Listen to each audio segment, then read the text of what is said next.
an African, so demonic on our end, and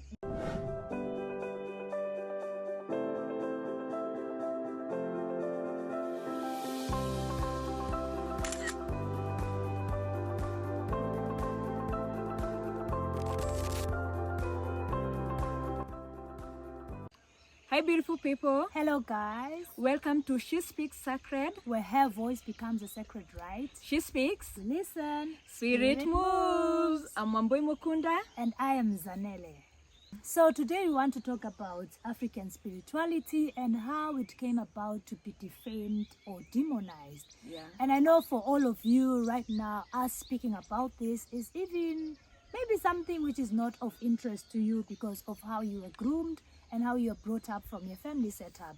And African spirituality has been for many years defamed and demonized. I remember just going to school and us seeing people who practice or people who are coming from, you know, backgrounds or families where there's a sangoma, which is a seer in their family. We used to call those kids witches. You all come from, you know, a family of witches. Yeah. It's not safe to play with you. And you know, those kids used to have some waist beads, and for us, waist beads and some, you know, these beads that you wear on your, those jewels were associated with ancestry, sangoma, and all of those dark things that we didn't want to associate with. Yeah. So we never wanted to associate. Actually, when your parents find you playing with those kids, you'd be beaten because it's taboo to play with those kids. And I'm just trying to look back to where it came about, you know, how African spirituality came to be demonized and defamed in such a way that nobody wanted to associate with. We can date it back to colonialism. We can date it back to a time where some white guy, forgotten what his name is, some Lord something, he came to Africa in around 1835, and that is where he saw Africans living such a beautiful life that he had never seen. He went back to his country in Europe, told these guys, I went to a continent, to a place where people have got so much communal values, there's no theft, they eat together, they plant, they do everything together, and they are thriving. And that place is so fertile, we need to invade. So they decided, let us now go in all our numbers to that land because we deserve it. You know, white people feel like everything good is theirs and everything bad is ours, and that is why we have been told our African spirituality is our culture, our traditions are demonic because everything African is bad.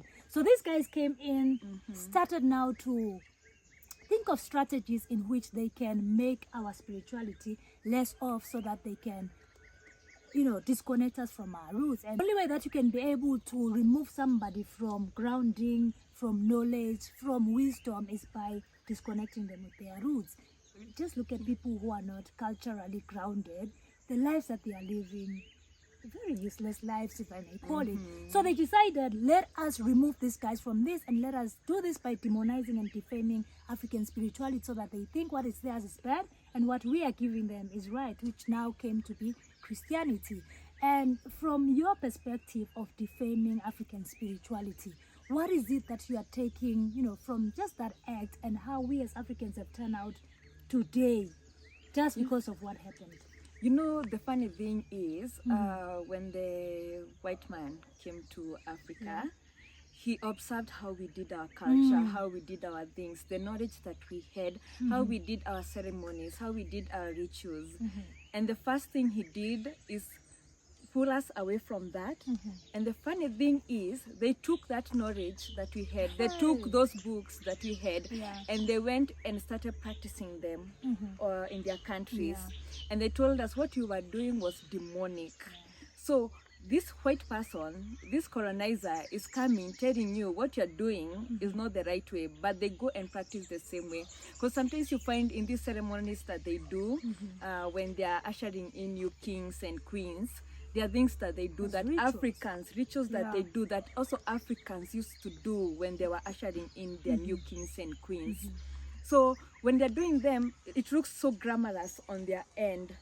But when an African, so demonic on our end, and the funny thing is, it's the same rituals. The same that we do in Africa is the same ones that we are doing.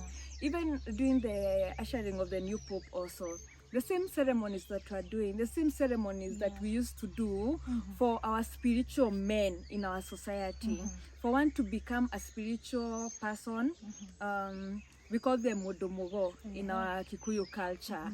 There are ceremonies that you would go through and rituals that you go through for you to Initiation. so the same thing is happening, but now when it comes to the black person doing it, it becomes so demonic, it becomes like it's something that is so unclean, whereas that's where we hone our power as African people. The moment we embrace our knowledge, the moment we embrace our culture, the moment we embrace our ceremonies and rituals, that's where we are going to gain our power back as African people. That's where we are going to start loving ourselves more, loving where we come from, loving each other, because there's so much division in among black people. Yeah, and this division has come in because someone came in and told us that brought in division among ourselves. Yes. But in African culture, there was so much community work happening. There was so much unity, trading among ourselves. Literally, the richest man in the world who has ever been so rich was from Africa, from Mali. So I don't know. At some point, as African people, we need to start going back to studying and embracing our African culture, loving ourselves as who we are. And I'm so grateful for TikTok, because TikTok has brought so much awakening, especially for African people, because right now we are finding so much information, and this information comes from within us, because we are our ancestors. This information, because you'll find young people speaking about some very deep things. For example, you speak of so much deepness into your culture, and it's because it's already ingrained in you from your ancestors. So they're using you to bring that information back to life and to educate everybody in the African society.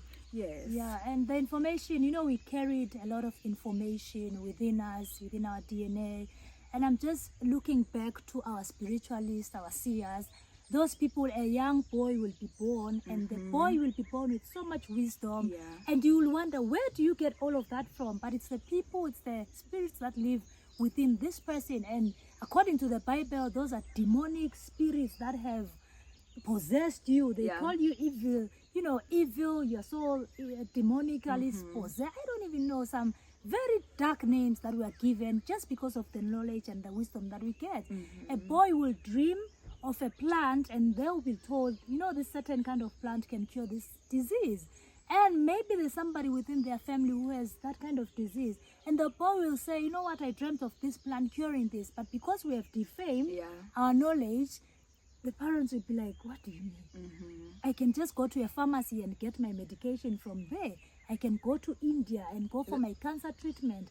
When literally plants that are coming from our own soul, our own land, with knowledge from our ancestors, which is engraved in our DNA, we can just do a lot with what we know and what we have, but we choose not to, because we have been indoctrinated to think that Christianity and white man's religion is the kind of values that we should be embracing in our society. It is very unfortunate that we have lost so much from this. It's so unfortunate that people have been killed. A lot of our Mundu and Anduago, a lot of our Sangomas were crucified and killed just because they came up with cures of HIV and AIDS. In South Africa, some Sangoma came up with a cure for HIV. The white man said, no, this has not been tested in the lab. We can't use that. So it shows you that we are living in a society where we have to compete with somebody else's values within our own land. And how do we do away with such? We need to bring back this knowledge, just like we are doing. Young women like us talking about these deep things, it is not funny to the white man. It is not nice, because it's something that they don't want us to bring back to life. You guys talking on TikTok and embracing this knowledge and sharing with us how we can literally manifest into our own, lives, how we can literally use God-given plants. Some of these plants don't exist in Europe. So when they come to Africa, they steal them and they create these tablets that make you think, now this is better off. So if we were to use the organically growing ones within our soil, we could be better off. And I'd just love to invite all young, wise people, even if you are not, just by starting your ancestors guide you because they are within you and they have the knowledge. Just talk about these things. Don't be ashamed. I remember going to my daughter's school. My husband and I registering for the intake, and we were asked, what religion do you guys belong to? He was like, African spirituality, Kikuyu spirituality. The principal looked at him like, what do you mean? I know. I mean, I'm asking of the church that we go to. We don't go to church. We go to, we practice African spirituality. Up to today in meetings, they say, do you know that there's a child who goes part of tradition within the school? So we have to acknowledge the fact that there's a parent here who doesn't go to church. And for them, it's taboo. They look at you like...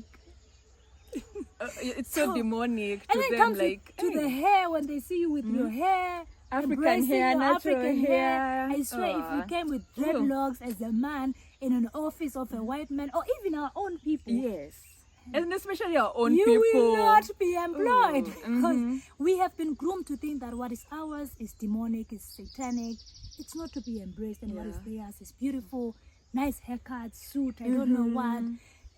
Our own grounding, walking barefoot, they feel like you have been possessed. And our hair is not supposed to be cut. It's supposed to grow with the roots and thrive. Tell your father. Tricky.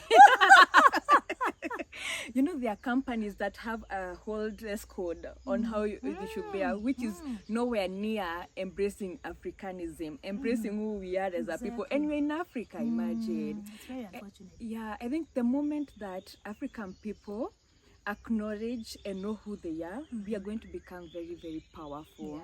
Because thanks God we're in the age of Aquarius, where it's the age of knowing yourself.